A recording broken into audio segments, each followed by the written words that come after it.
There's some big news from the paddock in free practice Friday, mainly coming from the likes of Williams and McLaren. Shall we get into everything that happened in free practice 1 and free practice 2, and then make some early predictions for qualifying and the race? So, free practice 1, we were told earlier in the week that Mercedes would be running experiments. So, what the first thing that they did was they reverted back to an old spec floor, the one that they started pre-season testing with, to see if that correlated more with the data they were receiving in the simulator.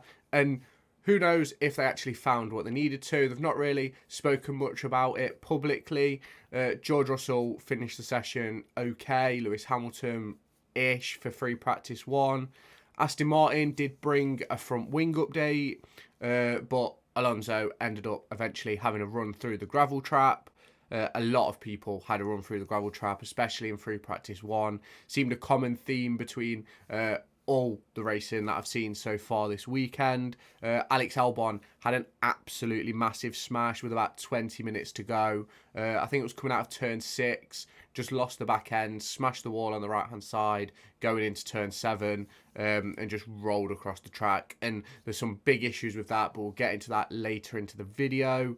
And to be fair, that first session, free practice 1, it looked as if it was going to be quite a tight field. There was just 2/10 between Lando Norris in P1 and Lewis Hamilton in P9. If you add in Oscar Piastri, it's still only about 3.5 tenths to P10. If you're enjoying this Formula 1 content, make sure you hit that subscribe button down below or in this top corner up here to make sure that we can try and hit 350 subscribers over the next few weeks. We're really working hard on the channel to get out the best possible videos, and I know that you want to stick around by hitting that subscribe button, so I'll catch you at the end of the video.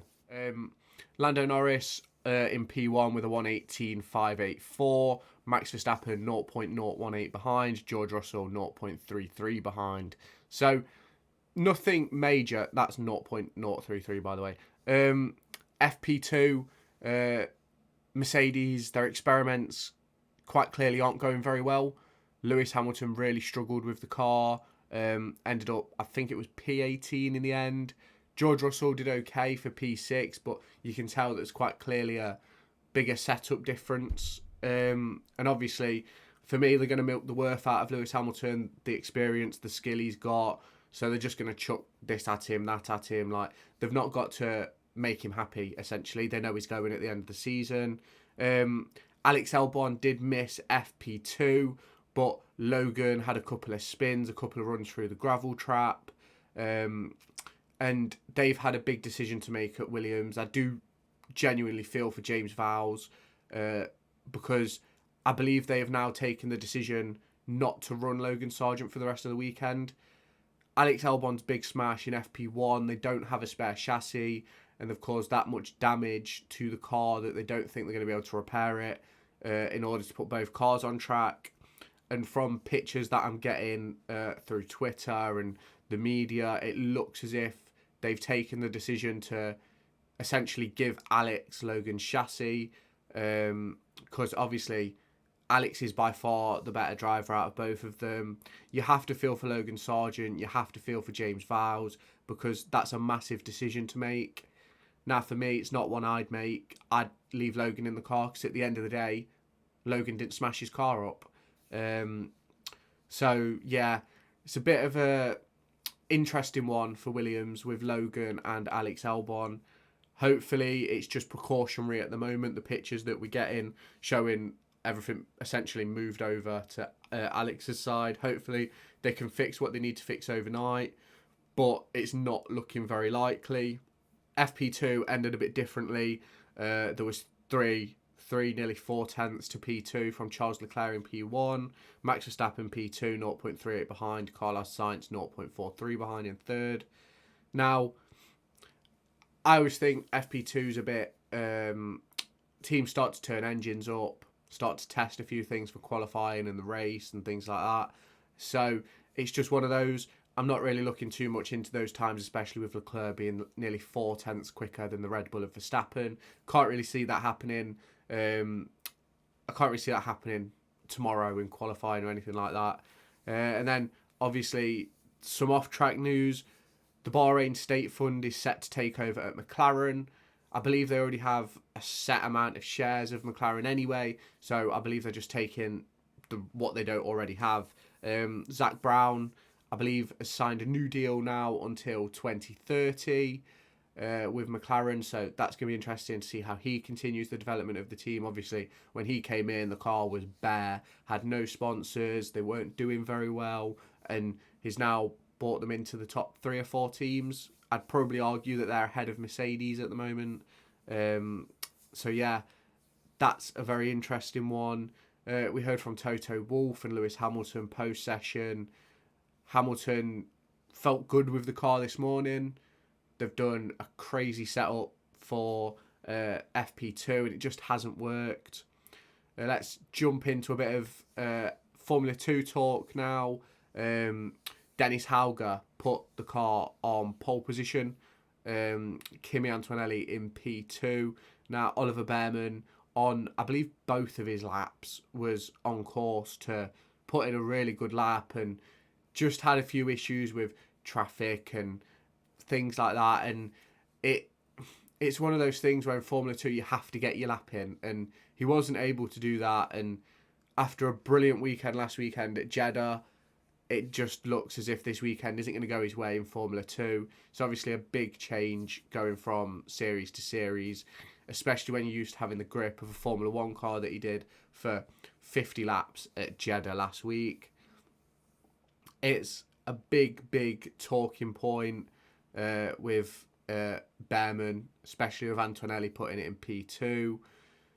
Dennis Hauger on pole position. I think he's had a great start to the season. It's going to be really interesting to see what happens in the sprint race and the feature race. Obviously, Formula 3 is on this weekend as well. And there was a very sketch moment in their practice session because you have Nikola Solov and Alex Dunn. I think Dunn was warming his tyres, weaving about, and up comes Solov. I believe he was on a fast lap, but I'm not 100% sure. And then, like, the weaving obviously impedes Solov. Solov goes right and just turns into him. Now, he has been given, I believe it's a 3-place grid penalty for the sprint race. Personally, don't think that's good enough, but I think it just shows where the FIA is at. You go back to Max Verstappen's brake check-in in 2021, how he tried to send Lewis Hamilton to Narnia in Brazil. Like, it's things like that that have led to these penalties being so minor. You even go to Monza, where Max Verstappen went for a gap that just wasn't there and just like landed on his head. So it's like, it's all these things that have sort of led to penalties being so much more lenient these days. And for me, a lot needs to change in Formula 1, especially with the penalty system, because I don't think when drivers hinder another driver, I don't think they're punished enough. Obviously, you can also talk about Silverstone. Now, for me, I think Silverstone was more of a 50-50. I know obviously they gave Lewis 60-40 blame for that, but it's like, for me, I just can't see how, like, Max Verstappen could have taken a wider line, Lewis Hamilton could have taken a tighter line, one of them could have backed out, either or. Like, they both had a right to the corner in their own respective ways, so it's one of those for Silverstone. But it's those sort of events and the stuff that occurred through 2021 that has sort of proper lenienced the decision making of the stewards. And I think there's a long way to go for F1 with penalties. I think there's a lot they need to learn and a lot they need to gain from this upcoming season to change things so that drivers are actually punished. Like you go back to I think it was Monza again. Hamilton and Piastri collide. It breaks Piastri's front wing. And he ends up finishing outside the points. Lewis Hamilton gets a 5-second penalty and nothing really changes with his race. He finished in the same place he would have finished anyway. So it's one of those where when your driver gets a tiny penalty, it's really good. When they get a big penalty, it's obviously awful. But I think there needs to be deterrence for driving standards these days, and I don't think there's big enough deterrence at the moment. So yeah, if you're in the UK and you use Sky, you probably will have seen their new state-of-the-art studio. Me, not a fan. Not a fan. I prefer them being at the track. And I know they've still got people at the track, but for me, it's better, more authentic when you actually have the pundits, presenters, whatever you want to call them, at the circuit. And obviously, you've got the Sky Pad and stuff, and for me, obviously, that can be improved and worked on, and you can use this studio space for stuff like that. I'm really keen to see how they're going to use it for qualifying in the race, because there's a lot you could do with that studio. I've seen how they use it for football, and how like Jamie Carragher uses the VR to sort of get into a player's shoes, essentially. Be interesting to see how they use similar sorts of things for Formula One, because obviously two very different sports. But yeah, let me know your thoughts down in the comments about the Alex Albon situation. For me, if I'm James Vowles, that's not a decision I'm making. I'm leaving Logan in the car. Now, I know it's probably not beneficial for the team to have Logan in the car because he's obviously slower than Alex, but it's one of those where if Logan smashed up the car, would you put Logan in Alex's car? And the answer's no. Like, I think it's one of them where a driver has to face the responsibility of his actions and face the consequences. And for Alex, that would have been missing out this race weekend as a result of Williams not bringing spares. So it's one of those, I'm not really sure what to think. I'm hoping that they can get the car fixed and have both drivers for FP3 and quali tomorrow, but it's not looking likely.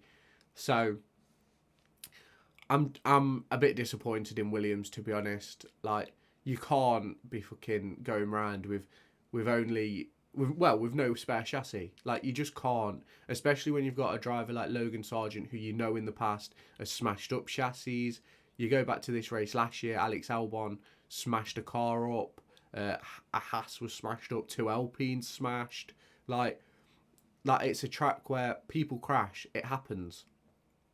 The big problem is losing Logan Sargeant out of the race means that you've got another driver. Well, you've got one less car that could have an incident. You've got one less car which could have a reliability failure. It takes again away from the unpredictability. And I think in future the FIA need to change the ruling on like spare parts and swapping cars and things like that, because I don't think it should be allowed to do what Williams are doing, in my personal opinion. If it was anybody else, I wouldn't like it either. So you just let me know your thoughts down in the comments. I'm to be honest, a bit disappointed with James Vowles and Williams, and I'm just really hoping they can get the car fixed, because I think it's really, really unfair on Logan, especially as he was the one that kept it out of the barriers. And he did have a spin, don't get me wrong. We saw it in FP2, but for me, it's not right at all. Hopefully, they can get the car fixed. But obviously, at this point, I'm assuming you've all seen the pictures. If you haven't, go and check Twitter. It's big news that Logan Sargeant will probably be withdrawn this weekend. Carlos Sainz did all right, though, with his appendicitis recovery. Quite quick in practice 2, in 3rd.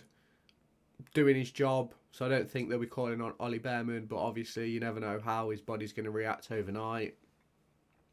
So let's see what the teams can do. Let's see, can Ferrari challenge for pole position? Can they challenge for the win here in Australia? We're very interested to see some unpredictability and some changes within the grid. Obviously, McLaren and Aston Martin doing okay too. Let's see what happens there. But if you have made it to this part of the video, make sure you hit that subscribe button. Drop a Formula 1 car down in the comments section so I know you've got to this point, and I'll catch you in the next video. Make sure to go and find me on TikTok, pictured here, and Twitter, pictured here. These are the places where I'll keep you all up to date with all my upcoming videos and my thoughts and feelings around the Formula 1 and football weekend.